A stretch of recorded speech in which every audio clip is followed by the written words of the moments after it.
It was precisely 8 on a drizzly Thursday morning when Lord Peter Wimsey, monocled and mildly disgruntled, poked his head round the oak door of the morning room at Greythorn Lodge and remarked, with more amusement than dismay, "I say, has anyone noticed that our host appears to be experiencing some difficulty with the fourth dimension?"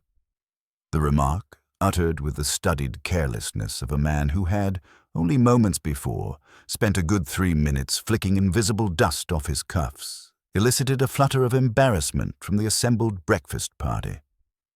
Mrs. Chatwin, stout and fiercely mauve in both temperament and attire, gave a strangled little laugh that suggested nothing of the sort, was remotely funny.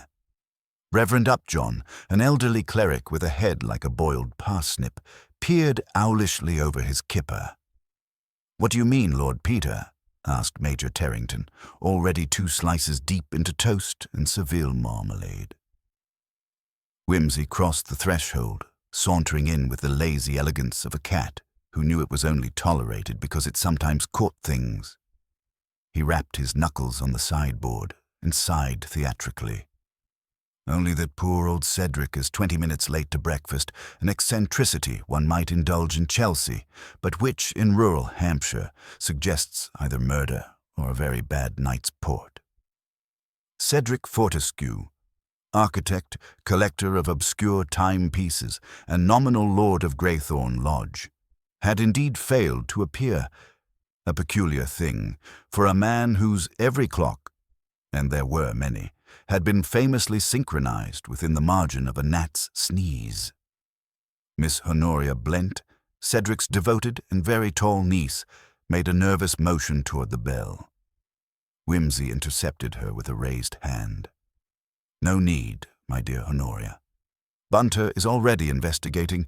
He has an unerring nose for absences, especially when they interrupt a scheduled breakfast." As if summoned, though in fact no servant in the Wimsey household would dream of being summoned, Bunter appeared at the doorway, his expression suggesting that something was amiss, but that to speak of it before coffee would be vulgar. "Your lordship," he intoned, "Mr. Fortescue does not appear to be in his chambers. His bed has not been slept in, and the fire has long since gone out." Mrs. Chatwin gave a faint shriek and reached for the marmalade, as though fortifying herself with glucose against the idea of a corpse before 9 a.m. "Oh, really?" said Major Terrington. "Probably wandered into his studio to sketch something frightful by moonlight. Cedric always was a bit touched. All that business with Greek inscriptions and dusty statuettes gives a man indigestion." "Touched, perhaps," murmured Wimsey, now stirring his coffee with evident care, "but never inattentive to his own rules, and he was always most punctual, unforgivably so. A man who sets clocks to chime in descending order of vintage and won't allow luncheon until the oldest cuckoo has cleared its throat is not, generally speaking, inclined to oversleep." He sipped. "This coffee, Bunter, is slightly over-roasted. Has Mrs. Minchin taken up Turkish brewing again?" "Only temporarily, my lord. There was a disturbance in the scullery. The underfootman found a bat in the oven flue." "Extraordinary. So far this morning, no host, bat invasion, and scorched beans. It's beginning to feel positively Gothic. One expects a spectral violinist to strike up in the conservatory at any moment." He set down the cup and stood, brushing an invisible wrinkle from his jacket. "Well, my dears, I suppose someone ought to check the observatory tower. Cedric does love to brood over his astrolabe when insomnia strikes." "But the tower's locked," Honoria exclaimed. "He never lets anyone in. He's terribly proprietary about his instruments." "Then let's be terrible ourselves," said Wimsey lightly. "Come, Bunter, bring your gloves and a little imagination. I've a feeling our host has misplaced himself somewhere terribly inconvenient." 10 minutes later, the door to the tower, latched but not locked, swung inward on stiff hinges, revealing a scene that would have made a Victorian novelist salivate. Cedric Fortescue was slumped in the leather armchair beside his prized celestial globe, his face bearing an expression of mild annoyance. A clock on the wall ticked with eerie serenity, entirely unaffected by its owner's apparent demise. On his wrist, worn curiously on the left, contrary to his lifelong habit, was a gold pocket watch strapped crudely with wire to form a makeshift bracelet. It was ticking, but it told the wrong time. The tower, with its narrow spiral staircase and smell of old dust and metal filings, had the hush of a place long accustomed to solitude. Cedric Fortescue, now perfectly silent in his chair, might have looked to the untrained eye like a gentleman dozing through a late-night calculation. But Lord Peter, who paused just long enough to adjust the tilt of the astrolabe before examining the body, murmured, almost to himself, "He is dead, Bunter." And rather inconveniently so. Bunter nodded. "Yes, my lord." Stiffness is pronounced, indicating he has been here since the early hours. "Yes," Whimsy said, straightening. "Dead for quite some time, though not without making one last sartorial error. Cedric would never wear a watch on his left wrist, much less wire a pocket piece onto it. Not even in jest. He regarded wristwatches as the downfall of civilized timekeeping." He crouched beside the chair and observed the watch more closely. The case was plain, undistinguished, and its face bore a faint smudge, as though it had been handled by a hand not quite clean. "And the hour, Bunter?" 6:37, my lord, which would be very useful if the clocks downstairs hadn't all struck 8 when we arrived." "Indeed," said Whimsy. "Unless Mr. Fortescue spent his final moments tampering with this one device, we may reasonably conclude someone else did. Someone who, perhaps, wished to suggest the precise moment of death. Falsely, one suspects." Whimsy rose and walked to the long window which faced the east gardens. The rain, delicate and persistent, misted the glass, obscuring the sculpted box hedges and neatly gravelled paths. He glanced behind a curtain and sniffed. Coal smoke, faint but recent. Someone lit the tower fire last night and doused it before leaving. "Shall I inform the authorities, my lord?" "Do," said Whimsy absently, "and ask Inspector Anstruther to come personally. He won't want the local constable muddying the waters." He hesitated. "And before you go, Bunter, do ask Mrs. Minchet to account for the household's movements last evening, with her usual restraint." When Bunter had gone, Lord Peter moved slowly around the observatory, examining it in his habitual leisurely fashion. There was a bottle of sherry uncorked on the desk, a single glass beside it, barely touched. The star charts on the wall, pin-pricked vellum with neat spidery notations, fluttered slightly in the draught. And near the bookshelf, one volume lay on the floor, On the Sublimity of the Celestial Harmonies, by an obscure 17th-century mystic. Whimsy bent, lifted it, and turned the pages with mild distaste. A sliver of green paper had been used as a bookmark. Not a conventional slip, but a torn corner of something more modern, a theatre program or pamphlet. It bore the corner of an embossed gilt design in the letters Socia. He pocketed it. "Society of something," he muttered, "and definitely not celestial." By the time he descended to the breakfast room, the mood had shifted from uneasy civility to frank dismay. Miss Blent, pale but upright, had taken command of the room in the rigid, tremulous manner of a woman determined not to cry until luncheon. Major Terrington had produced a flask from somewhere unspeakable and was pressing it on Mrs. Chatwin, who waved it away with a trembling hand and insisted someone ought to write to the Times. Whimsy sat. "I'm afraid our host is quite beyond correspondence. Miss Blent, I wonder if you would accompany me to the study. There are some small particulars I'd appreciate your view upon." The study was dark-panelled and severe.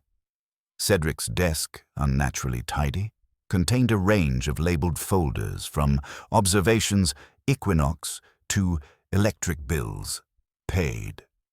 Whimsy offered Honoria the armchair and leaned against the edge of the desk with affected ease. "Miss Blent, I must apologize for intruding upon a moment of grief.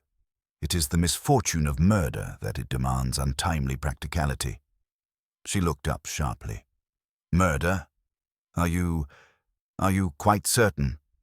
My dear Honoria, certainty is the privilege of gods and juries. I possess merely suspicion, tempered by an annoying fondness for detail.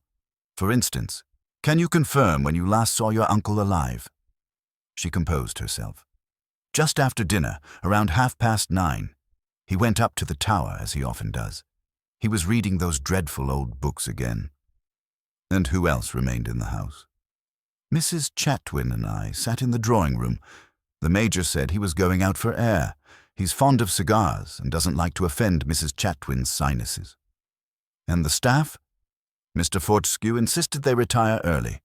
He kept very precise hours and disliked late service. Whimsy nodded. Did your uncle seem disturbed? Angry, excited? She hesitated. Not angry, but perhaps distracted. He had received a letter that morning. I saw it on his breakfast tray. It bore a red seal. He seemed preoccupied for the rest of the day. Curious. And do you know what became of the letter? He burned it. Whimsy's brows rose. Yes, she said quickly. I saw him. He took it into the study and threw it directly into the fire. He made a sort of ritual out of it, stood watching the ashes for a long time. Was that unlike him? Entirely, she said. He never destroyed correspondence. He catalogued it all. Including your late aunt's letters. A flicker. Yes, especially those.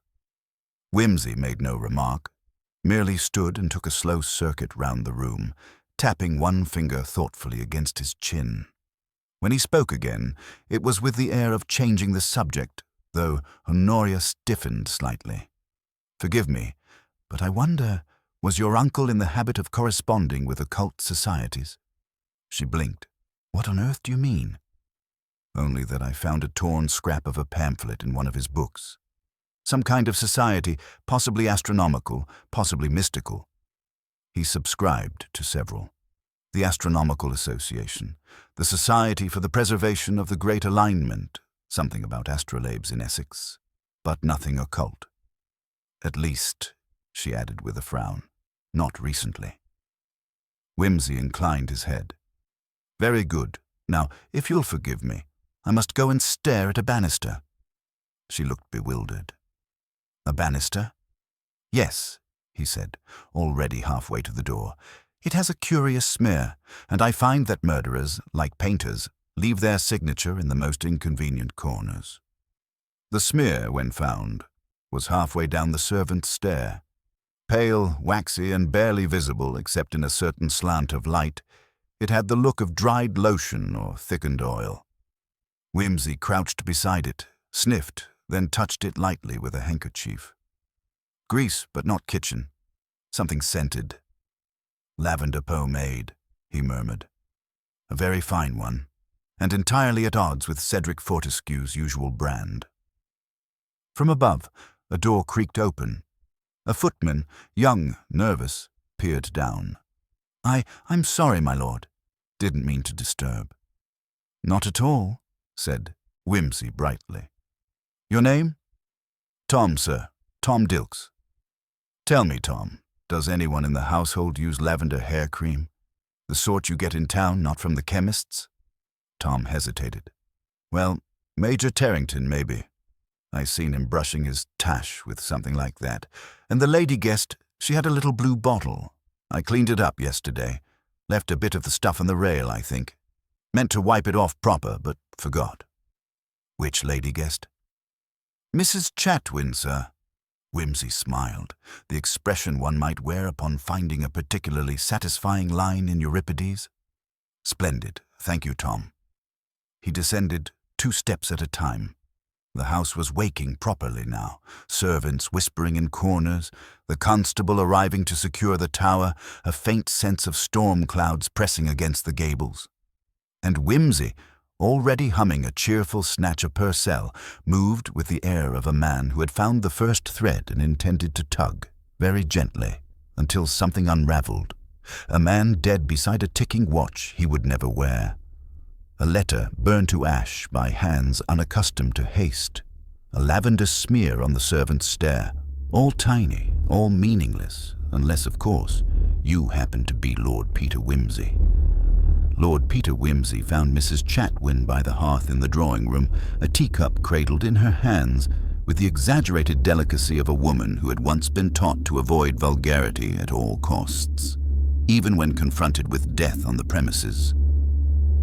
She had rearranged herself upon the brocade settee like a period painting, down to the lace handkerchief, unused, and the faintly upturned mouth that suggested she might faint prettily at any moment, given suitable encouragement. Wimsey took the chair opposite her, a low slipper affair that made him look absurdly long-limbed and faintly Mephistophelian. "You must forgive me, Mrs. Chatwin," he said pleasantly, "for appearing at an indelicate hour and prying into matters best left undisturbed. But I'm afraid we must have a little chat about wristwatches, pomade, and the remarkable phenomenon of reversed habits." She blinked. "I don't believe I understand a word of that." "Good," said Wimsey. "That's the ideal starting point for a murder inquiry. Did you sleep well last night?" The question, delivered in that same courteous, arch tone, caused a small flicker behind her eyes. I hardly think that's relevant." "Oh, but everything's relevant," he said lightly. "If you didn't sleep well, for instance, you might have taken a stroll about the house. You might have heard things, seen things. I remained in my room, if you must know. I took a sleeping draught shortly after 10. One of those soluble ones. Quite effective." "Ah," said Wimsey. "Then you'd have missed the drama of the observatory entirely. No night wanderings? Not even to the library for a book or a drop of something?" "Certainly not," she snapped. "I suffer from delicate nerves. I wouldn't go roaming about that dreadful house in the middle of the night." "Then forgive me if I ask how a smear of your lavender pomade came to appear halfway down the servants' stair this morning." He watched her lips press into a pale line. "That must be an error." "Oh, no," he said cheerfully. "Bunter's nose is infallible in such matters. It's your particular blend, I believe. Leamingtons of Knightsbridge. Very exclusive, unmistakable. So either you took a midnight tumble down the back staircase, or someone else was wearing your scent." She set down her teacup with exaggerated care. "What are you implying?" Nothing at all. Merely collecting impressions, in the absence of your host, who is, I'm afraid, indisposed in the most terminal sense. We must all play the role of hospitable narrator. The house speaks, Mrs. Chatwin, and it's frightfully fond of little inconsistencies. For example, your room is situated directly above the east corridor. Did you happen to hear any voices last night?" "Voices?" "Yes. Say, around midnight?" She hesitated. "No." "Odd," said Wimsey, almost to himself, "because your window was ajar, and the corridor below leads directly to the tower stair, and someone was on that stair." She drew herself up, her face flushed now with more than indignation. "If you're suggesting I murdered Mr. Fortescue because I left some cream on a stair rail, dear lady, I would never suggest anything so gauche.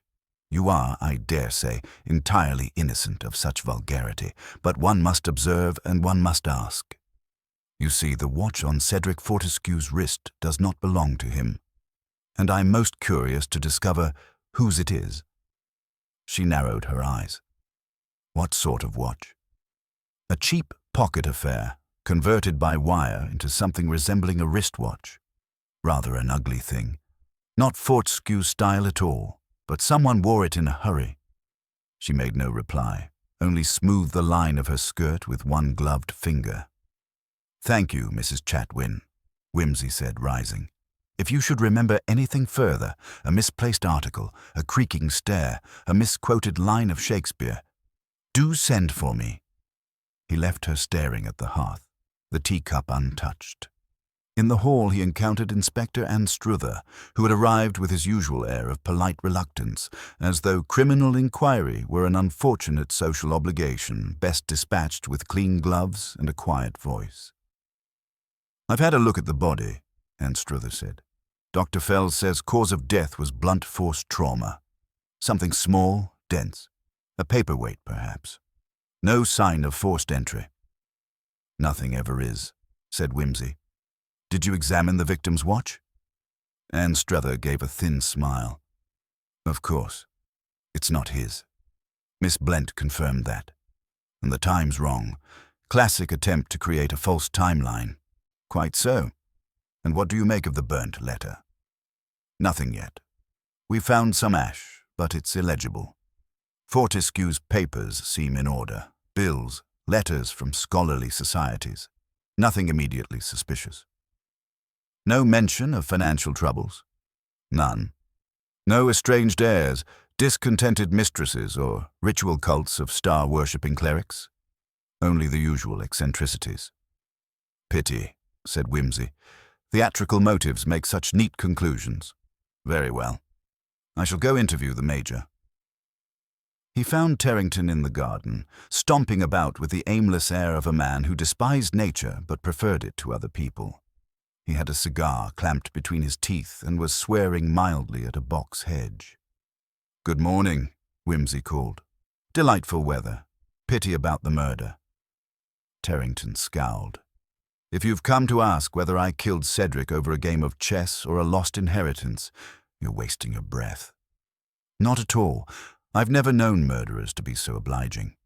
But I do have a little curiosity about your movements last night.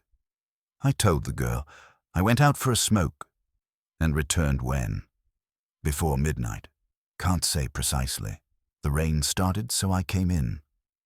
"You used the garden door?" "Obviously." Whimsy inclined his head. "And you saw no one? Heard nothing?" "No. Look here. What's your angle?" "Merely that Cedric was struck in the observatory sometime between 11 and midnight, and that his watch, someone else's really, was set to 6:37, and that a smear of lavender pomade was found on the servant's stair." Terrington spat into a bush. "That stuff? Chatwin's been stinking up the corridor with it all week." "Indeed. Though it could, of course, be planted. A rather clever way of drawing suspicion elsewhere." Terrington's eyes narrowed. "You think I'm trying to frame her?" Whimsy offered a slim smile. "I think you're not trying anything. Yet." He turned. "If you recall any pressing detail, a sound, a light, a misplaced shoe, do let me know." Terrington grunted. Back inside, Whimsy made his way to the butler's pantry, where Bunter was engaged in the delicate process of cataloguing the house's clocks, which had all apparently continued their ticking regardless of murder. "I say, Bunter," he said softly, "I've a notion." "My lord?" "The wire on that watch. It's florist's wire." "Indeed it is." "And we found a spool of it where?" "In the potting shed. With gloves, pruning scissors, and half a box of mothballs." "Precisely. Get me the gardener's list of employees, and, if you would, Mrs. Minchin's records of supplies." "You think someone came in by way of the grounds, my lord?" "I think someone left that way." He tapped a finger against his mouth. "The garden door opens near the east wing. The path runs round to the tower base. There's a back. Stair up. Rarely used. We found a smear on the servant's stair. Perhaps the killer didn't expect someone to go down that way in the dark." He stared off for a moment. "The person who killed Cedric wore gloves, Bunter, but the watch was already ticking. It was never about the time. It was about ownership. The watch is a message." "A message, my lord?" "Yes. The wrong watch, on the wrong wrist, in a tower full of right angles. Someone is telling us that Fortescue died wearing someone else's mistake." "And who would do such a thing?" Whimsy's eyes narrowed faintly. "Someone with a grievance, perhaps. Or someone who knew he'd be missed at breakfast, but not at midnight." He turned on his heel. "Come, Bunter.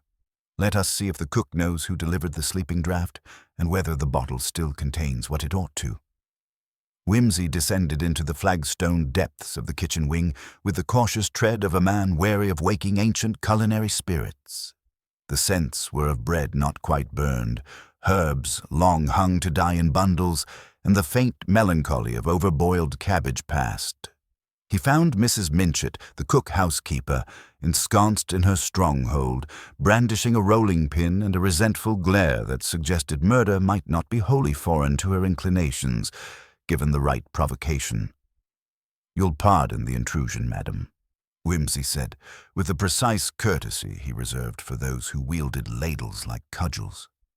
"But I find myself in pressing need of your insight regarding pharmaceuticals." She looked unimpressed.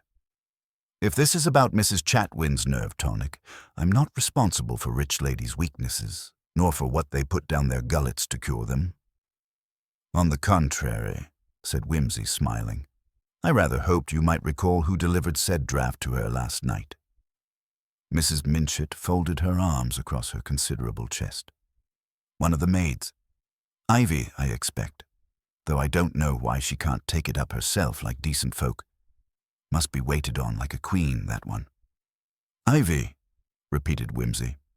"Would that be Ivy Willett?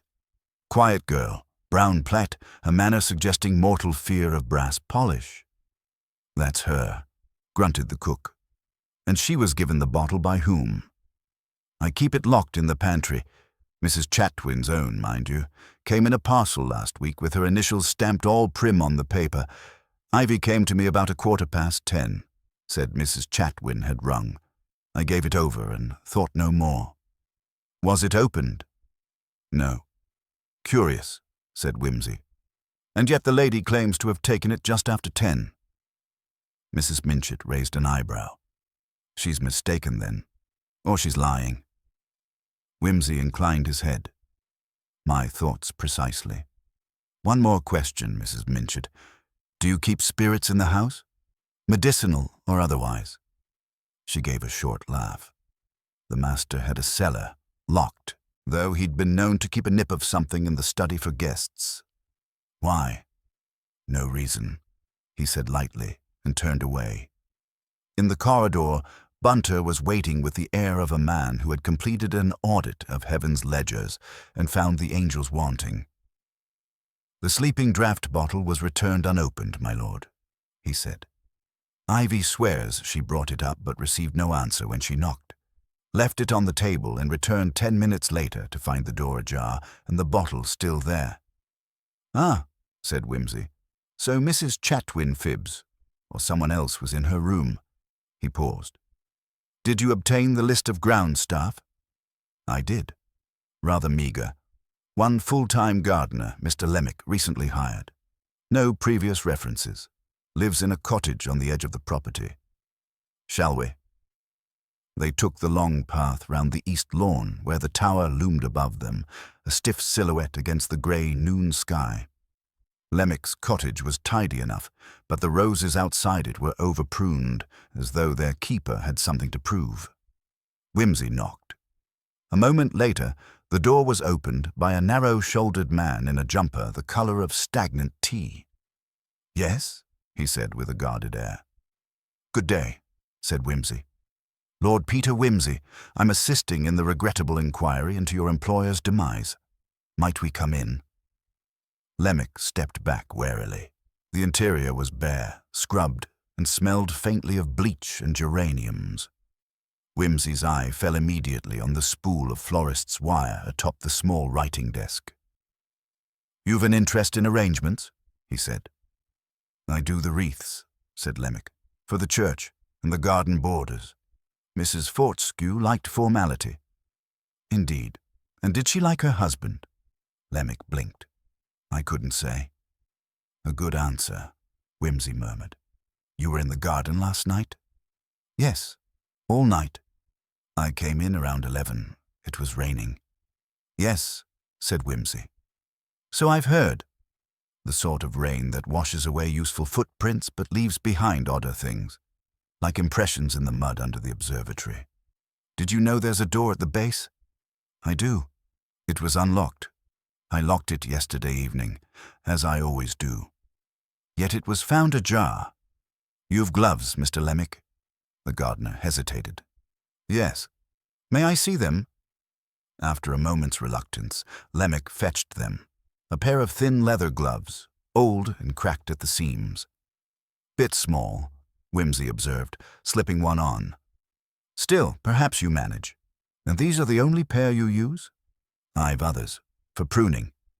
Ah, the rougher work. He returned the glove and smiled. Thank you, Mr. Lemick. Do let us know if you recall anything unusual. Sounds in the tower, say? Or someone passing by wearing the wrong watch? As they returned to the house, Bunter gave him a side glance. You suspect the gardener, my lord? No, said Wimsey. I suspect he's covering for someone, possibly for money, possibly for sentiment. He re-entered the house with the slow air of a man assembling the final few pieces of a mechanical model, one whose purpose he had understood far earlier than polite society would deem seemly to mention. In the library, he found Miss Blent, the secretary, hunched over a pile of correspondence. She looked up, pale and brittle as before. Miss Blent, he said gently, when was the last time Mr. Fortescue used his own watch? I don't know. He often left it off while working, but he had a gold wristwatch, engraved. I cleaned it only yesterday. And it's missing? She nodded slowly. And the ugly pocket contraption he was wearing that belonged to... I've seen it before, she said, voice very low. It was Major Terrington's. He left it here once. Indeed. Wimsey sat beside her. You knew Fortescue well, Miss Blent. Better than most, I'd wager. He was fond of you. She flushed. You told me earlier he had received a disturbing letter, one which upset him. Yes. Where is it? I don't know. It disappeared. Burnt? Perhaps. Wimsey studied her face. He was preparing to remove someone from his will, wasn't he? She looked stricken. How did you? A guess. Fortescue had no children, a sister long dead and a niece with a husband. Major Terrington, who was rather too eager to return to the house after a long absence. The letter disturbed him enough to make a change. But he never got the chance. He stood. I suspect we'll find his will amended, but unsigned, and that the contents of the letter would have ruined someone. Not financially, but reputationally. Possibly criminally. He left her trembling and ascended to the study, where the fire was long cold and the brandy bottle suspiciously light. Behind the books on the lower shelf he found what he had half expected. A folded envelope, scorched but not wholly consumed, bearing the faint impression of a military insignia. Terrington's regiment. The contents were half charred, but 2 lines remained. If you breathe a word, you'll regret ever crossing me. The girl knows. She was there. Wimsey stared at it for a long moment. Then he turned toward the stair. Come, Bunter, he said. It's time we asked Ivy Willett a few questions. I believe she saw more than she ought, and someone made sure she stayed silent. The girl was found in the scullery, hunched over a teetering tower of washing up like a penitent at a porcelain shrine. The clatter of crockery ceased as Wimsey entered. Ivy Willett turned, hands red from hot water, her eyes large and wary beneath brows drawn with anxious symmetry. Wimsey folded himself into the room as though it were a salon, taking care to avoid a dangling dish towel that flopped like a white flag of defeat. He regarded her with gentle solemnity, like a kindly parson waiting for a maiden's confession. My dear Miss Willett, he said, forgive the intrusion. Might we speak a moment in confidence? She hesitated, twisting a cloth in her hands. Yes, my lord. Bunter shut the door behind them with the decorum of a stage manager sealing the wings. Wimsey pulled a crate round to serve as a makeshift seat and leaned forward, resting his chin lightly on his fingers. I believe, he said slowly, that last night you went up to Mrs. Chatwin's room with the draft, yes? Yes, sir. And you knocked? Yes, sir, but she didn't answer. Ivy swallowed. No, sir. So you left it outside? I did, sir. Then I went back up 10 minutes later. Mrs. Minchet said to make sure she'd taken it, and the bottle was still there. The door was ajar, so I knocked again and looked in. Ah, said Wimsey softly. And what did you see? The girl's knuckles whitened. Nothing. That is, I thought she was asleep. She didn't stir, So I just took the bottle down again. Whimsy nodded thoughtfully. Miss Willett, he said, I'm going to ask you something quite serious, and I want you to know you are not in trouble. But if you lie, you may place others in danger. Did you see someone else in the room? She flinched. No, sir. He let the silence stretch, then said mildly, Then allow me to ask differently. Did you see something that frightened you? A long pause. I don't know what I saw, she whispered. It was dark, and her lamp was off, and I thought I saw someone standing near the bed. Just a shape. And then it moved. I thought I was imagining it. I shut the door and ran. Quite sensible, said Whimsy kindly. And you told no one? No, sir. I didn't want anyone thinking I was mad, or trying to get someone in trouble. Mrs. Chatwin was all right this morning, wasn't she? She was, said Whimsy, though not, I suspect, entirely candid. You did very well, Ivy. It takes courage to admit you were afraid, and even more to admit you saw something that might be important. He stood. Do not speak of this to anyone else, for now. Will you promise? She nodded vigorously, relief making her look suddenly younger, like a child released from school. Back in the corridor, Bunter raised an eyebrow. Someone was in the room then? Yes, said Whimsy, and not Mrs. Chatwin's nerve tonic, I'd wager, but something quite different was administered. And why is Mrs. Chatwin pretending otherwise? They paused outside the morning room, where the family had gathered under the banner of civilized mourning. Tarrington was pacing again, his boots perfectly shined, his uniform overpressed, like a soldier going on stage rather than into battle. Mrs. Chatwin sat pale and composed, a grey shawl wrapped theatrically about her shoulders. Miss Blent was nowhere to be seen. Bunter, Whimsy murmured. It is time, I think, for the gloves to come off, metaphorically. He stepped into the room. Ladies and gentlemen, he said brightly, I've uncovered something rather interesting. It appears that last night's events were more theatrical than they appeared. Someone, one among us, entered Mrs. Chatwin's room not long after 10. Someone who believed they would not be seen. Unfortunately, they were, by a maid, returning quietly, unexpectedly. Now, what would one do upon being glimpsed in the dark, standing over the bed of a woman to whom one is not married? Tarrington halted, his face expressionless. You're making implications, Whimsy. No, merely floating possibilities. But you see, the maid also noticed something else, that Mrs. Chatwin's sleeping draught was untouched, which is odd, given that Mrs. Chatwin insists she took it. Now, of course, she may have misremembered, but more likely, someone else took it, someone who needed the appearance of being fast asleep. Mrs. Chatwin raised a hand to her throat. Really, Lord Peter, this is most irregular.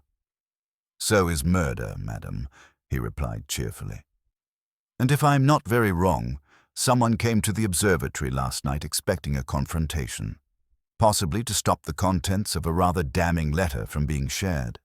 Unfortunately, Mr. Fortescue, ever punctual, had already read it.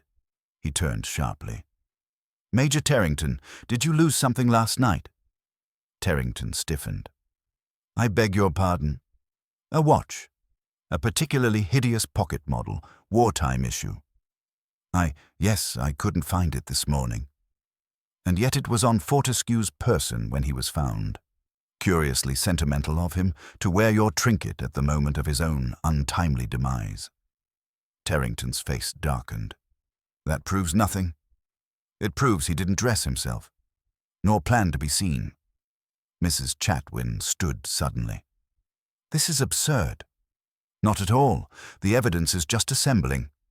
There is also the small matter of the will, recently altered but unsigned, and a letter, threatening in tone, charred but recoverable. A letter signed by a man desperate to prevent scandal, and a witness, young, terrified, and nearly overlooked. He stepped forward. You see, someone tried to stage a death to look accidental. even poetic. A fall from the observatory. How fitting for a man who watched stars. But in doing so, they neglected the simplest truths. That a man does not switch watches before suicide, nor move without his cane, nor fail to leave a note when his reputation is as meticulously kept as his appointments. A silence stretched like drawn wire. Tarrington broke it. You have nothing. Circumstantial insinuations. No fingerprints. No blood. I have motive, said Whimsy quietly. A new will disinheriting you and your wife. A threat to expose something long buried. And a man pushed, quite literally, over the edge. The air seemed to compress. Then Mrs. Chatwin turned to Tarrington. You fool, she whispered. I told you the watch was a mistake. He stared at her. You staged the rest beautifully, but you left your watch. You dressed him in it. I should have checked. Tarrington turned away, then back again, fists clenched.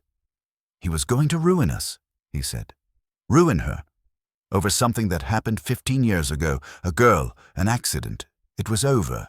Buried. Whimsy's voice was low. The girl died. Tarrington looked at him. No, worse. She lived, changed, damaged. She wrote to Fortescue, demanded support, blackmail, really. He was going to tell everything. And so you decided to silence him. I only meant to frighten him. But he laughed. He said I was still a coward. Whimsy said nothing. The stillness hung. Mrs. Chatwin's face was grey. You dragged me into this, she whispered. He turned on her. You told me to do whatever it took. Whimsy lifted a hand. Enough. The constabulary will be arriving shortly. I suggest you both prepare yourselves. As the door closed behind them, Whimsy turned to Bunter, who had remained silent throughout. A grotesque little business, Bunter. Yes, my lord. Gothic flourishes, but deeply human motives. Indeed, and all resting on a single forgotten detail, a watch too ugly for suicide. Bunter gave the faintest twitch of a smile. Whimsy sighed and took out his cigarette case. Well, he said, let us have a decent cup of tea before the paperwork begins. The soul rebels, Bunter, against excessive efficiency and tragedy. One must dawdle, if only to feel properly appalled. It was. Whimsy reflected as he stood by the mullioned window of the library, a curious sensation to have uncovered a murderer, and yet not be satisfied. Justice, in its tidy, magisterial sense, was being served. Constable Yoward was presently escorting Major Tarrington and his wife to the station for formal charges. But something hung in the air, still unresolved, like the final chord of a symphony left suspended. Bunter entered silently with the tea tray, having exchanged his coat for the indoor black. His movements were precise, unobtrusive, and, as ever, conducted with the sort of reverent serenity generally reserved for rare manuscripts or ill-tempered duchesses. Whimsy accepted the cup absently, eyes fixed on the slow stirrings of late afternoon beyond the glass. You know, Bunter, he said at last, the entire business fits together rather too well. A tight little narrative with all the proper buttons sewn, threatened legacy, old scandal, tidy elimination, but it leaves me uneasy. Indeed, my lord? Yes. There's a dissonance, a wrong note. We've accepted that Fortescue was thrown from the observatory sometime between 10 and midnight. That much the medical chap confirms, based on the temperature and lividity and all those jolly, deathly metrics. But our murderers had, by Mrs. Chatwin's account, retired to bed by 10. If we accept her complicity, it's plausible she lied about her movements, but she also insists that Tarrington returned to their suite no later than 10:30. Bunter poured with elegant neutrality. And yet Lord Peter suspects otherwise. I do.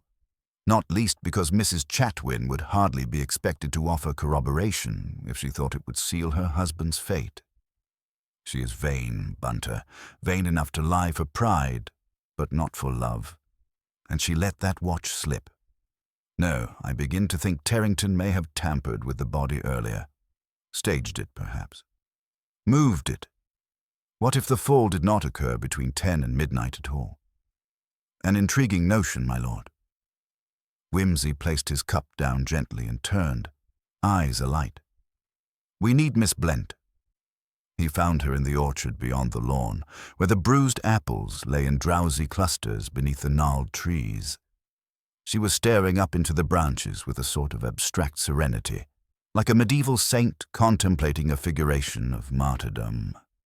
The wind toyed with the hem of her cardigan. Miss Blent, Wimsey said gently, I do hope I'm not disturbing some poetic communion with nature. She turned slowly. I prefer it out here. Indoors is tawdry. He nodded, stepping beside her. The indoors has certainly taken a blow to its reputation, but I wonder if you would indulge me. What time precisely did you leave the observatory last night? She didn't answer immediately. When she spoke, her voice was quiet. I told the inspector it was just before 10. I heard the chapel bell strike the hour as I came back through the south garden. But I didn't tell them everything. Wimsey raised an eyebrow. I was upset, she continued. Stuart had just said something cruel. He said my research was a pale woman's pastime, and that real scientists didn't make notes in purple ink. It was childish, but it hurt. I went back, just to fetch my notebook, I told myself. But I suppose I wanted to confront him. And did you? No. She turned her head. He was gone. The lights were off. I thought perhaps he'd gone down to the house, but then I saw, on the desk, he'd left something out. A letter? No, a small telescope. My old one. The one I'd brought when I first arrived. I'd lent it to him weeks ago, thinking he could use it for teaching. He'd always said it was ridiculous, a child's spyglass. But there it was, polished, on a stand, as if he'd meant me to see it. Wimsey considered this, his fingers steepled. Did you touch anything? No. You didn't see anyone else nearby? No movement on the path? No sound from the trees? Nothing. Just the cold. He nodded slowly. Miss Blent, do you recall what time Mr. Fortescue's body was found this morning? Mrs. Minchet saw him first, didn't she? Around 7. Correct. And yet the body showed signs of exposure consistent with 5 or more hours in the elements. The blood had crusted. The skin was stiff. But, more curiously, there was no sign of insect activity, no dew, as if the body had not been outside all night but placed there sometime near dawn. Her breath caught. You mean? I mean, said Wimsey, that we must reconsider who precisely placed him there, and when. They walked back toward the house in silence. Near the fountain, Wimsey paused and gestured upward. Notice anything odd about the observatory, Miss Blent? She followed his gaze. The window. Precisely. It was open when I arrived. But Mrs. Minchet claims she shut it herself yesterday evening. Fortescue was fussy about drafts. It's a high sash, awkward to open from outside, and there's something else. He led her round to the base of the structure, where a faint drag mark marred the soil. Someone moved something heavy across this ground, between 3 and 5 this morning if the dew patterns are accurate, which would suggest the body was stored elsewhere, likely inside, and only later positioned to appear as a fall. Her face had gone pale. But why? Ah, said Wimsey softly. That is the question, isn't it? If Terrington or his wife had truly killed him at 10, there would be no need for further theatrics. But if he died at a different time, if someone else killed him, then the staging was done to implicate the pair. She stared at him. Then Terrington didn't kill him. He may have planned to. He may even have confronted him. But he did not strike the blow. The actual death occurred later, somewhere sheltered, perhaps even here in the house. Miss Blent shook her head. But who? That, said Wimsey, depends on motive and on opportunity. Back inside, the house had taken on a peculiar hush, as if shocked into stillness by the morning's upheaval. Mrs. Minchet passed them in the hall, eyes reddened but composed. "Inheritance, Bunter," Whimsy murmured as they reached the library. "Always follow the money." "I've been reviewing the ledgers, my lord," Bunter said, appearing as if summoned. "There is an irregularity." "Oh? Miss Blent's fellowship is, in fact, sponsored by the Fortescue estate. She was not merely a guest. She was a beneficiary." Whimsy turned to her, and she did not flinch. "I didn't know until recently," she said. "I received a letter from Stewart.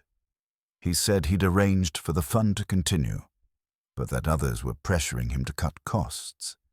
He hinted that the support might be withdrawn. I was afraid. This work. It's all I have." "But you didn't kill him?" "No." "Then who stood to gain the most from his death and Terrington's disgrace?" Bunter cleared his throat. "There is one other name on the recently modified will, my lord. A Mr. Ezra Drake." "Drake?" Whimsy's brows rose. "The cousin in South Africa. I'd heard Fortescue called him an ambitious spider, a rather colorful term for a financial agent." "Indeed. Mr. Drake was expected here later this week, but according to the station porter, he arrived last night." Whimsy's voice grew quiet. "Fetch the guest ledger, Bunter. If his name isn't in it, I shall be very surprised, and ask the kitchen staff if any rooms were prepared, unofficially." Miss Blent looked up. "There was a tray missing this morning. Mrs. Minchet was furious. Someone must have eaten between 4 and 5. Whimsy smiled grimly. "Then, my dear Miss Blent, we may yet discover who shared their breakfast with a corpse." A faint draught stirred the curtains of the library, as if the house itself had exhaled with quiet apprehension. Lord Peter, standing beside the stone fireplace, regarded the ledger in his hand with the contemplative air of a man weighing not merely ink on paper, but implications that might yet crack the foundation of a meticulously engineered lie. "No Mr. Ezra Drake," he murmured, tapping the edge of the guest book. "Not even an alias, which would have added a certain panache. And yet the porter remembers him. Bushy eyebrows, brown valise, and an accent he called continental, by which he meant colonial, which in turn probably meant offensive." Bunter, standing with that particular posture of deferential readiness perfected in the trenches, gave a mild nod. "The cook confirms that a tray was left in the scullery around 3:45, sir. Cold ham, bread, and a glass of port. Served on the older silver, the sort kept for off-record occasions. She assumed it was for Major Terrington, who sometimes rose early to pace the gardens, but the plate was returned to the dumbwaiter at 5:30. Wiped clean." Whimsy turned the page idly, pausing at a smudged entry made 3 weeks prior, an arrival marked "Business Associate," with no further comment. "In the room?" "Unlisted, but I believe the west attic was used. The sheets were aired and the fire lightly laid, though not lit. The chambermaid, when pressed, recalled finding a cigar stub in the ashtray this morning. Brand unknown, but heavily spiced. Foreign." "So," said Whimsy, folding the ledger shut with a snap, "our elusive Mr. Drake materialized just in time to witness or orchestrate the death of a cousin he stood to benefit from, yet he kept himself invisible to all official eyes. No greeting, no signing in, no mention to the staff, save what might be managed with a tip and a carefully turned phrase." Miss Blent, seated in one of the narrow armchairs, leaned forward. "Then he could have been the one to kill Stewart? But why go to all the trouble of implicating Terrington?" "Ah," said Whimsy, eyes gleaming faintly. "That is the question that invites lace cuffs and poisoned letters. Suppose Drake knew about Terrington's earlier threats. Suppose he even encouraged them in one of those elliptical conversations financiers are so fond of. But when the confrontation fizzled, when Terrington lacked either the nerve or the opportunity, Drake saw a chance to move things along.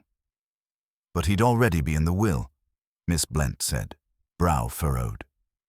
"Why not simply wait?" "Impatience," said Whimsy. is a cousin to greed. And besides, the will had not yet been finalized. The codicil naming Drake as a secondary beneficiary was unsigned, awaiting a witness. Fortescue may have intended to destroy it. Drake couldn't afford to wait. Bunter re-entered with a slip of paper. "A telegram, my lord. From the Cape Town banking firm of Renshaw and Drake. It confirms Mr. Ezra Drake departed for England last Monday. His passage was booked under the name Edwin L. Dray." "Alias too close for comfort," Whimsy muttered. "We'll have to move quickly." He turned back to Miss Blent. "Would you be so kind as to take a short walk to the orchard again, and then return to the house, coming up the back stairs? Say nothing to the staff. Bunter, accompany her and ensure she's not observed." Miss Blent looked alarmed. "What for?" "To flush out a spider," said Whimsy with a faint smile, "and perhaps to catch it spinning its last desperate web." 10 minutes later, Whimsy ascended alone to the attic corridor. The west room was at the far end, narrow-doored, barely more than a servant's garret once repurposed for overflow guests. The door stood slightly ajar. He rapped once, then pushed it open. The man who turned from the small window had the sharp-edged, weather-stamped look of a person more familiar with climates than drawing rooms. His dark jacket was impeccably tailored, but the necktie loose, the shoes dusty. His smile was precise. "Lord Peter Whimsy, I'd hoped we'd not be introduced under strained circumstances." Whimsy inclined his head. "Ezra Drake, or is it Dray this week?" The smile did not waver. "You're remarkably well informed. It's a vice, so often mistaken for good breeding." Drake gestured toward the modest chair near the hearth. "If you're here to accuse me, I should rather we spoke plainly." "Plainly, then," said Whimsy, remaining standing. "You arrived unannounced, kept to your attic perch, and arranged for your cousin's corpse to be displayed with theatrical flourish at dawn. You meant to pin the deed on Terrington, ensuring both his disgrace and your inheritance. It was a clever plan. Pity about the timing."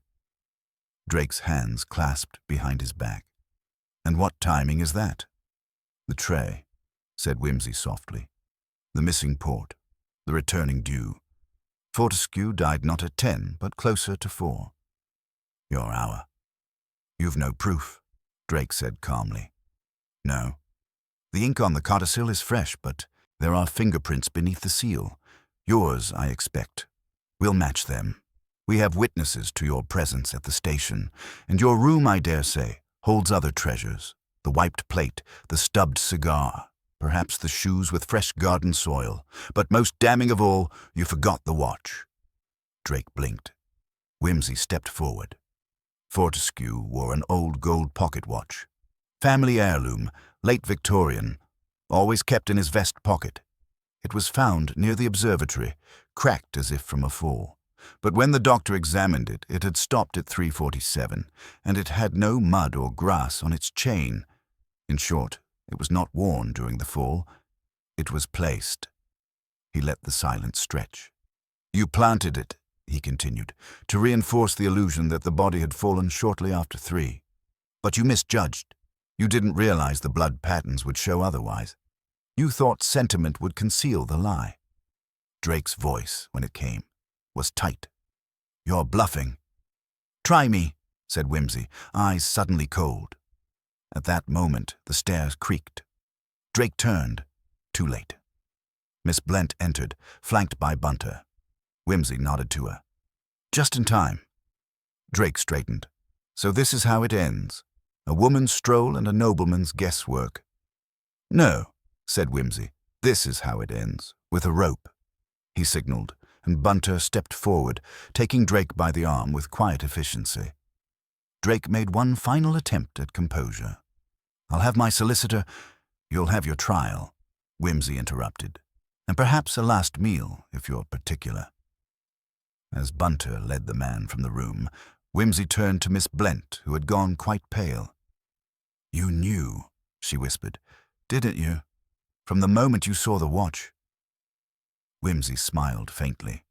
It was a very tidy watch, Wrong time, wrong context, wrong wrist, and Lord Peter Wimsey, he added, has an aversion to tidy lies. They so often conceal ugly truths.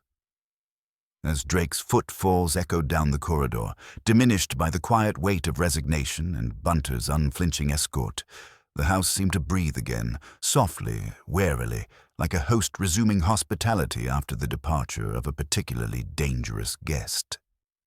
But Lord Peter did not allow the silence to settle for long.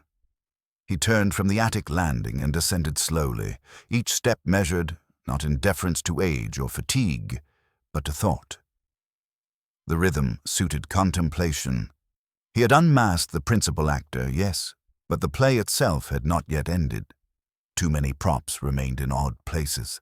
Too many cues had gone unanswered. In the drawing room, Miss Blent sat still and tense beside the lace-shrouded window, her fingers clasped as if in prayer or strangulation, perhaps of an idea she dared not utter. Wimsey poured her a modest finger of sherry without invitation and handed it to her as one might hand a lifebuoy to someone standing, fully clothed, in a rising tide. "You did well," he said, not with warmth precisely, but with a dryness that suggested his version of gratitude.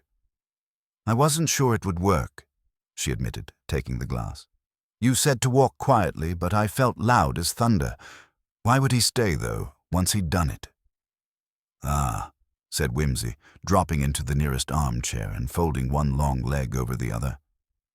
"That is the curious part, isn't it? Why linger near the scene of one's own orchestration? Guilt, perhaps? Or was there more to be done?" She looked at him sharply. "You don't think there was someone else involved?"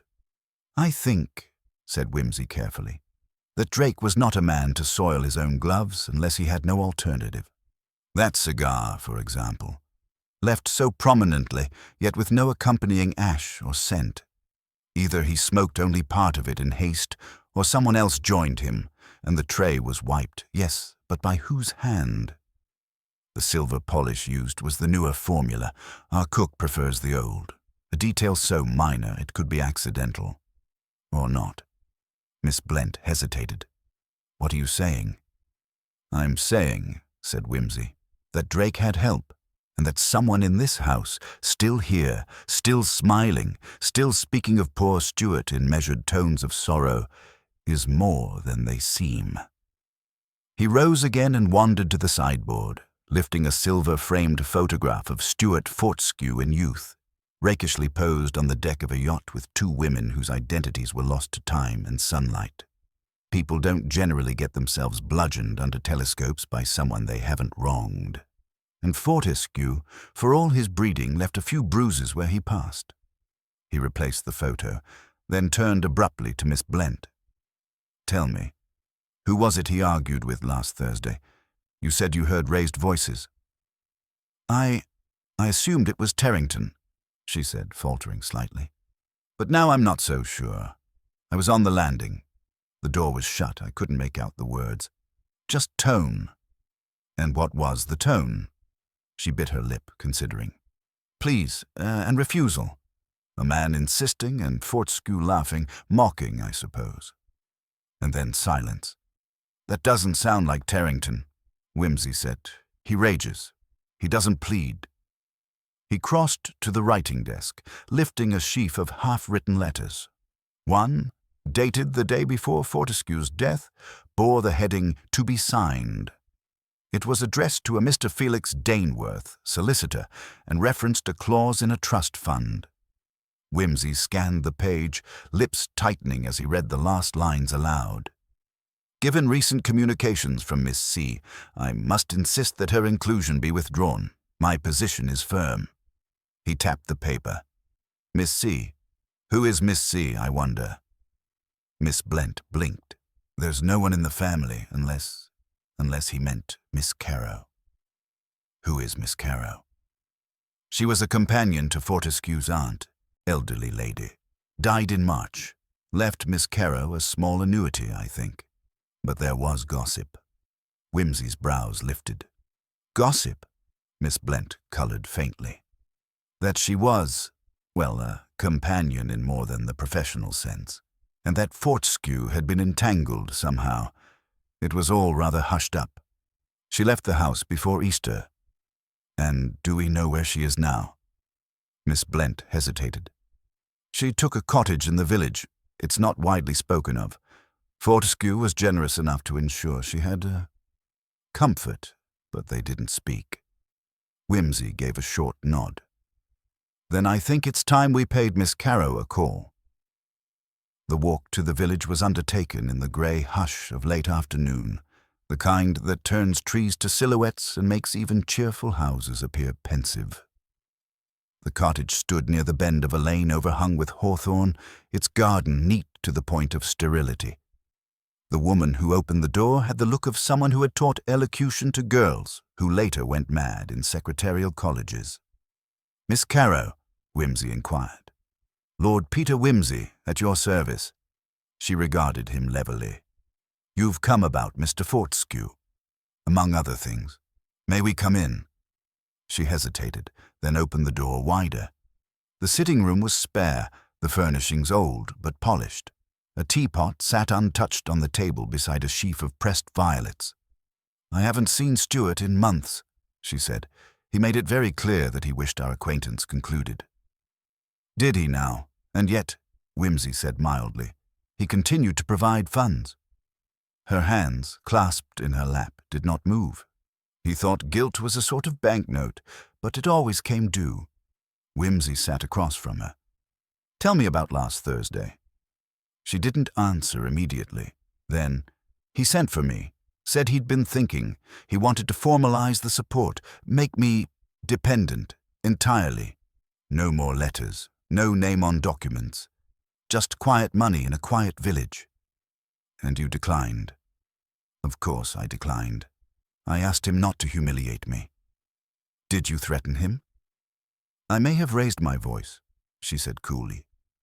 "I said I would speak to the trustees, that I would name names." Whimsy watched her closely. "And then?" "He laughed," she said softly.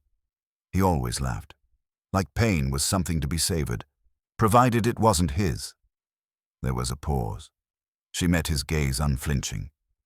"I did not kill him, Lord Peter, but I stopped mourning him some time ago." He rose. "One last question, Miss Carrow. Did Ezra Drake ever visit you?" For the first time, she blinked. "Drake?" "No. Why would he?" "Because I believe someone passed you a message, Thursday evening, in writing. Did a servant leave anything here? An envelope? No signature?" Her face changed. "Yes. One of the houseboys. He said it was a mistake, meant for someone else. But he left it." "Do you have it?" She rose, crossed to a drawer, and withdrew a small envelope. Inside was a torn page with one line in ink. "He cannot name you without naming himself. There is protection in silence." Whimsy took it delicately, as though it might detonate. "Bunter," he murmured, "we must find that houseboy." They left Miss Carrow at her door, watching them with the dignity of a ruined queen.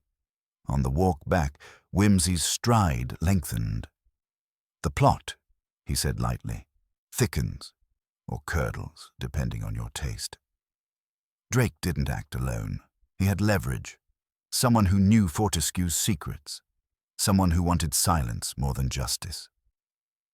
Bunter said nothing, but his eyes, sharp as always, missed nothing in the darkening trees. "Shall I fetch the constable, my lord?" "Soon," said Whimsy. "But first, we speak to the butler." It was nearing dusk when Whimsy and Bunter returned to Galt Park. The sky had slipped into an indigo melancholy, and the trees along the drive bowed like discreet mourners. A faint mist curled above the ground, swaddling the house in a veil of somnolent deceit. Yet inside, the lamps were lit, the tea tray polished, and the machinery of aristocratic domesticity whirred on, unruffled by murder and treachery, as it always had and, presumably, always would. Pember, the butler, answered the door with the subdued dignity of a man who has attended both christenings and inquests in equal number. Wimsey studied him for a long moment before removing his gloves. "Pember, might I borrow a few moments of your time? It's rather important." "Of course, my lord," Pember said without hesitation but with the faintest narrowing of the eyes, a mere flicker like a curtain tugged by a draught. They adjourned to the study, where the faint scent of pipe smoke still lingered, though no fire had been lit. Pember stood, upright and ready, as if for examination. "Drake has gone," Wimsey began. "The facts are now quite disagreeable to him." "Yes, my lord," Pember replied, voice neutral as bone china. "Mr. Drake departed shortly after luncheon. I understood he had been encouraged." "Indeed. And before he left, did he speak with you?" "Briefly. He requested I find his gloves and a particular hat he'd left in the billiards room. I attended to the matter." "And did he give you anything to deliver to Miss Carrow?" There was the faintest pause. Wimsey watched it ripple through the man's form, barely perceptible, a millisecond's tightening of the jaw. Pember was of the old breed. Deception did not come naturally, but he understood the necessity of discretion, like he understood silver polish ratios and the proper angle at which to pour a claret. "No, my lord," he said. Wimsey sighed. "Pember, I assure you that protecting Mr. Drake is no longer in fashion.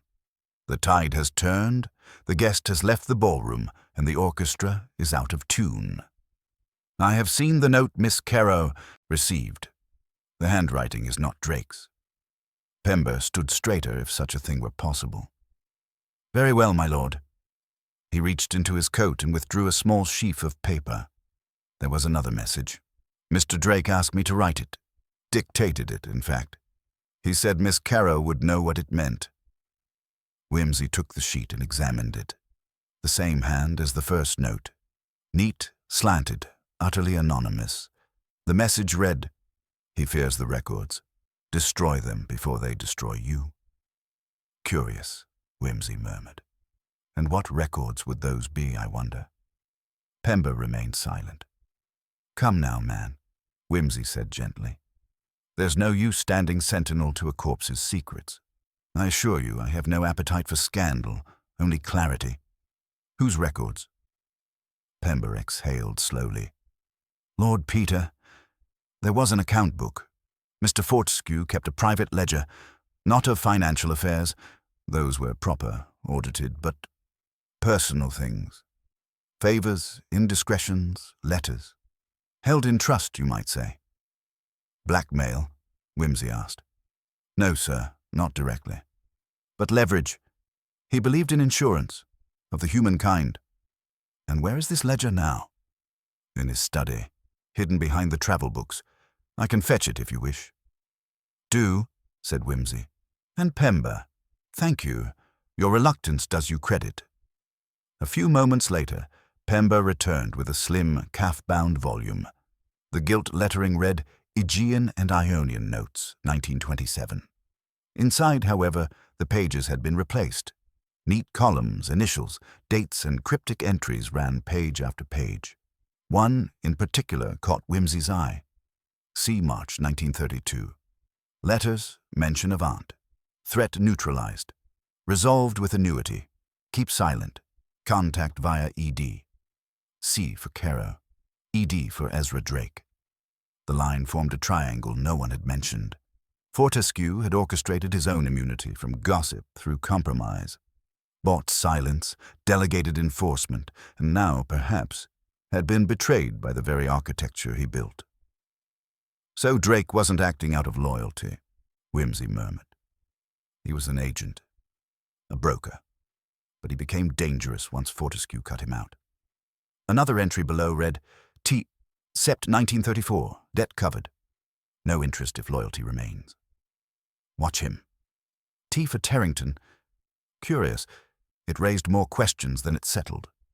He closed the book gently and turned to Pember. "Tell me, who would have access to this apart from Fortescue?" "No one, my lord. He kept the study locked." I dusted but never opened that shelf. Yet someone knew where to look. The drawer was pried open when I first arrived. Drake may have tried, but I'd wager another hand got there first. Pember inclined his head gravely. Perhaps the late Mr. Fortescue was not as discreet as he thought. Or perhaps, said Wimsey, rising with a slow smile, he was simply outplayed. He tucked the ledger beneath his arm and moved for the door. Pember, if you could arrange for Miss Blent, Miss Carrow, Mr. Terrington and the maid. What was her name? The one who found the body. Ah, yes, Agnes. To assemble in the library at 9 o'clock, I should be much obliged. I believe the final chapter deserves a proper reading. Bunter, waiting outside, gave his lordship a look he knew well, the kind that meant, "You've nearly got it, haven't you?" Wimsey smiled faintly. "I believe we're down to our last illusion, Bunter. The conjurer has miscounted his scarves. And will you require the police present, my lord? Let them have a drink at the local for another hour. I prefer the confessions unsupervised." When the library clock struck 9, the suspects gathered like characters in a Gothic tableau, Miss Carrow upright and pale, Miss Blent quietly apprehensive, Terrington radiating a kind of brutish confusion, and Agnes, the maid, half-tucked behind a wing-back chair, like she'd wandered into a play and wasn't sure when to clap. Wimsey stood before the fireplace, one hand on the mantel as though delivering an address to the Athenaeum Club rather than accusing someone of murder. "My thanks to you all," he began, "for your indulgence. We have arrived at the hour of unpleasant clarity, that ghastly moment in all polite dramas when someone must admit to untidy truths, and I, regrettably, must play the usher of said truths." He held up the ledger. Stuart Fortescue, for all his pretensions, was something of a magpie. He collected secrets, yours, mine, everyone's. And like all collectors, he could not help but admire them aloud. That made him vulnerable. Someone knew about this book. Someone tried to remove it after his death, but the damage had already been done. His eyes passed over them, pausing lightly on Miss Carrow, Terrington, Agnes, then back again. The question was always motive. Drake had some pride, perhaps, but he wasn't stupid enough to kill without protection. He received that from Miss Carrow. He inclined his head to her, not directly but by silence. She gave him moral cover, but the act itself required access, knowledge of the house, and crucially, of the study, the telescope, and the drawer. He turned now to the maid. "Agnes, you were the first to find the body. Or so you said." She blanched. I just came in to—" "No need for invention. You were in the study earlier. You cleaned there the morning before, and you saw where the book was kept. You told Drake. In return, he promised— What? A sum? A letter destroyed?" She said nothing, but her eyes were wide and tear-filled. Wimsey continued. "But you didn't mean for him to die. You told Drake he'd threatened Miss Carrow. You thought it would frighten him. Instead, Drake took a poker and a decanter, and when Fortescue laughed, he always laughed, he struck." Terrington surged to his feet. "You're saying the maid?" "No," said Wimsey quietly. "She was a pawn. Drake was the hand, but someone else pulled the string. Someone who knew about the book, knew what Drake would do, and allowed it." He turned now to the last figure in the room. "Miss Blent," he said gently. "You posted the original note to Miss Carrow. You feared Fortescue would cut you from his will. You gave Drake the time, the placement. You wiped the tray yourself." She was very still. Then, "It was never meant to happen that way." "No," said Wimsey. "It rarely is." And in the silence that followed, the clock ticked on, as all clocks must, indifferent to the foibles of men. Miss Blent did not faint. It would have been, under the circumstances, a touch theatrical and not at all in her line.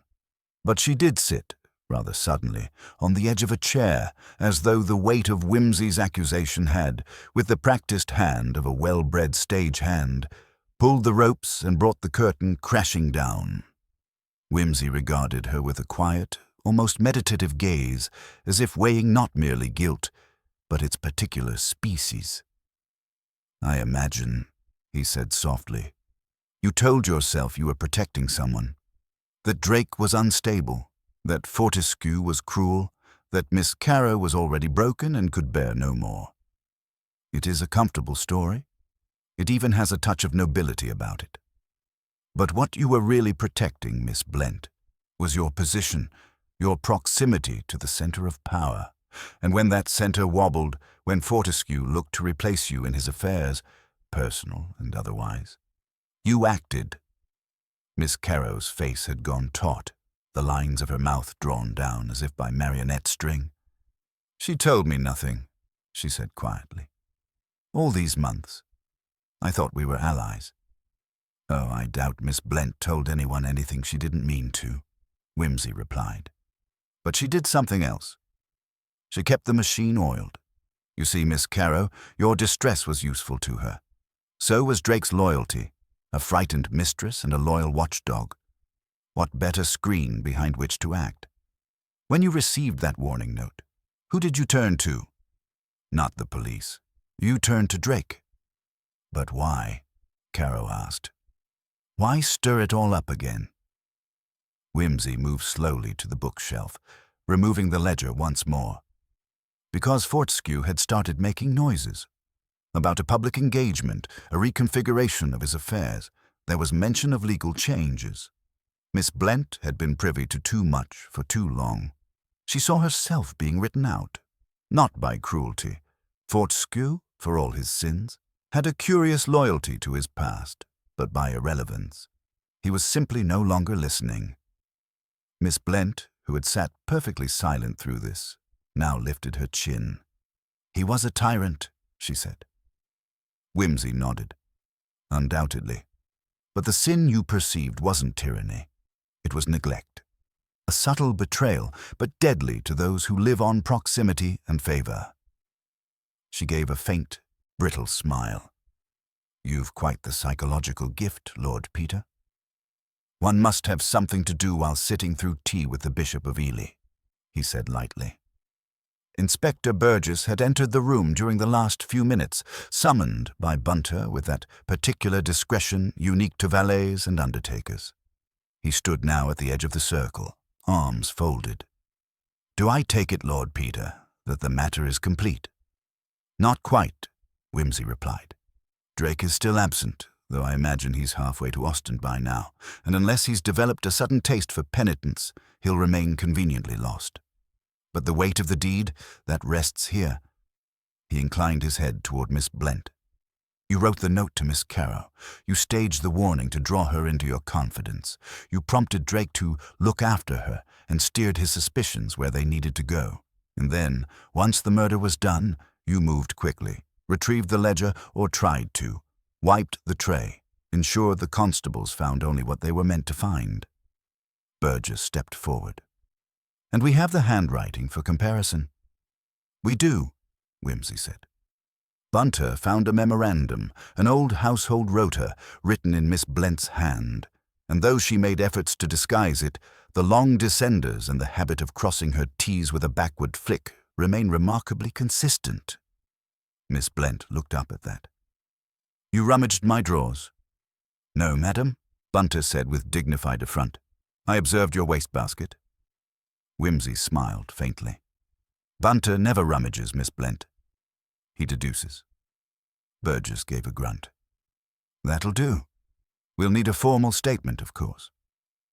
Miss Blent stood with a kind of grave self-possession that was both chilling and admirable. "There's no need," she said. "I wrote the note. I manipulated Ezra. I wanted Fortescue silenced before he could reduce me to an old joke at the garden club. I was tired of being a secret. And now," Whimsy murmured, "you are a headline." The room emptied slowly, like a theater after the final bow. Caro lingered, hesitant, as if unsure whether to offer thanks or accusation. In the end, she said only, "What will become of it all?" Whimsy looked at her with tired kindness. "The house will be sold. The papers will shout for a week. Then something more fashionable will happen in London. You'll be offered a trust settlement, I suspect. Quiet compensation in return for silence. That ledger's worth more than a little, after all. And you, Miss Caro, might at last be permitted to disappear. She looked at him. And you? Oh, I shall do the usual, he said airily. Write letters, eat unsuitable food, argue with the Archbishop about ecclesiastical Latin, and then perhaps go abroad. There's something refreshing about foreign murder. It doesn't demand you. Understand the social mores. She gave him a wan smile, then turned and walked away. He watched her go. Bunter reappeared a moment later with overcoats in hand. The car is waiting, my lord. Shall I arrange for us to depart directly? Yes, Bunter, Whimsy said, sliding his arms into the sleeves. The curtain has fallen, and I find myself disinclined to linger in the wings. They stepped into the night together. The air was sharp with autumn and resignation. Whimsy lit a cigarette as they crossed the gravel drive. It's a curious thing, Bunter. Everyone in that house had a secret. Some were dull, some shameful, some merely inconvenient. But only one was willing to murder to preserve it. Bunter gave a small, respectful pause. And what of Drake, my lord? Oh, he's a relic, the last emissary of a world built on whispered power and subtext. He'll vanish, or turn up dead, or reinvent himself as a golf club secretary in Tangiers. Men like him always find somewhere to haunt. And the watch, my lord. Whimsy gave a soft chuckle. Ah, yes. Fortescue wore the wrong watch. It ticked 2 minutes slow. A minor detail. But it told me the scuffle hadn't happened when they said it did. A murder in the wrong hour, like an actor missing his cue. That was the first crack in the set. He paused by the car door. In the end, it's always time, Bunter. Time gives everything away. Lies, secrets, guilt, they all fade under its weight. Except the truth. That lingers. It just waits for someone sufficiently bored or sufficiently nosy to notice it. And that would be your lordship? Whimsy slid into the car and smiled. Quite so. The car pulled away from Galt Park. Behind them, the great house stood in silhouette, its windows dark, its secrets spent, its future abruptly unmoored. Whimsy tilted his head back and exhaled. Bunter, he said, remind me never to get involved with anyone who owns a telescope, a private ledger, or a temperamental butler. Very good, my lord, Bunter replied. Shall I cancel the Viscount's invitation to Shropshire, then? Whimsy laughed. And somewhere in the dark beyond the hedgerows, an owl stirred and flew, silent, watchful, and gone. The drawing-room at Galt Park was drenched in the dim light of a single shaded lamp, casting long, tremulous shadows upon the wood-panelled walls. Lord Peter Whimsy stood near the fireplace, a faint smile touching his lips as the assembled company, Miss Caro, Inspector Burgess, Miss Blent, and Bunter, waited with varying degrees of anxiety and curiosity. The time had come, and as always, Whimsy retained the air of a conductor ready to summon the final chord of a carefully orchestrated symphony. Thank you all for your patience, Whimsy began, and for the candor you have afforded me thus far. I know the morbid curiosity of such gatherings is rarely as pleasant as fiction would have us believe. But, as our mutual friend the Bard once noted, the play's the thing wherein I'll catch the conscience of the king, or, in this instance, the conscience of a murderer. He took a slow breath, steepling his fingers. The case of Mr. Fortescue's untimely demise is, I regret to say, less a matter of supernatural interference or sudden madness, and more one of painfully human frailty, ambition, fear, and the careful artifice of deception.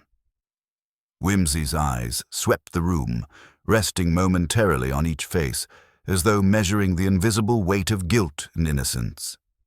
Consider first the peculiar chronometer Mr. Fortescue wore on that fatal evening. A watch, 2 minutes slow. An innocuous fault, one might say, But it was precisely this inconsistency that first pricked my suspicions. The time recorded by his watch was the anchor to the timeline we reconstructed, and it did not align with the testimonies offered by those present. He gestured subtly to the ledger, now resting on the table. Miss Blent's careful manipulation of the household accounts was no mere clerical scruple. Hidden within those figures was a map of personal allegiance and betrayal. Forged debts, diverted funds, and the shadowy outlines of control over the very heart of Fortescue's affairs. Miss Blent's pale face betrayed no emotion, but the faintest tremor in her fingers betrayed the storm beneath. Miss Carrow's warnings, the ominous note, the staged scenes of threat. These were threads woven by Miss Blent to entrap both the household and Mr. Ezra Drake, a man loyal to her, yes, but also a pawn in a game played at far higher stakes. Whimsy's gaze darkened. The murder itself was a carefully timed act of desperation. Fortescue that evening had announced his intention to sever ties with Miss Blent, a threat to her precarious position. She seized the opportunity to silence him, knowing full well that the confusion caused by the misaligned watch, the deliberate staging of the crime scene, and the misleading testimonies would shroud her culpability. He stepped forward, voice calm but incisive. The missing salver, the wiped tray, the open window, each a calculated distraction, each a piece of the puzzle meant to mislead and to delay. But the human element, dear friends, is never fully contained by such devices. Miss Blent's eyes flickered, a sudden crack in her composed mask.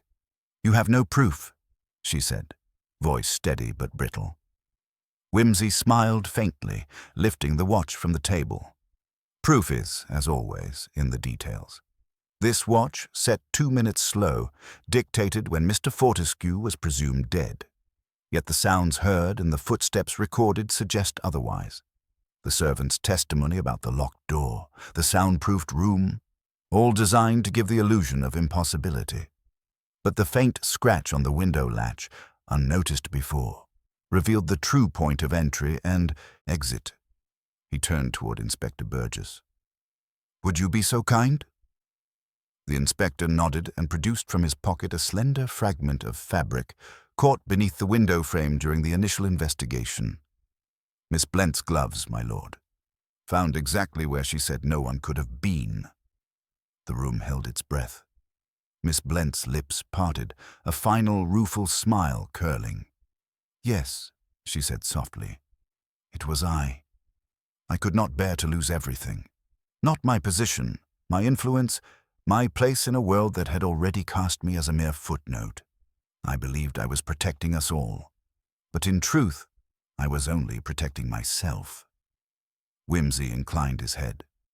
"A familiar human tale, Miss Blent. One told beneath the veneer of civility and propriety." As the constable stepped forward to take her into custody, Miss Carrow exhaled a long breath, a mixture of relief and sorrow. Whimsy turned to Bunter, who had remained quietly attentive. "Bunter, a lesson well learned.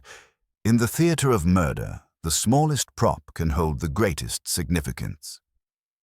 Bunter smiled faintly. "Indeed, my lord, and the right spectator can discern the hidden act behind the script." Whimsy took one last glance at the dim room, the echoes of secrets now laid bare, lingering in the silence. As ever, justice may be slow, but it is inexorable, and truth, when pursued with patience and precision, need not don the mask of mystery. With a final nod, Lord Peter Whimsy extinguished his cigarette, the faint glow disappearing as the night deepened beyond the windows. Outside, the world remained indifferent. But within these walls, a story had ended, and another, no doubt, awaited its telling. He glanced at Bunter and said, "Let us depart, my good fellow. I find the prospect of a quiet cigar and Shakespeare's misquotations most alluring this evening." And so they left Galt Park behind, the shadows retreating at last, leaving only the faint scent of tobacco and justice in the cool night air.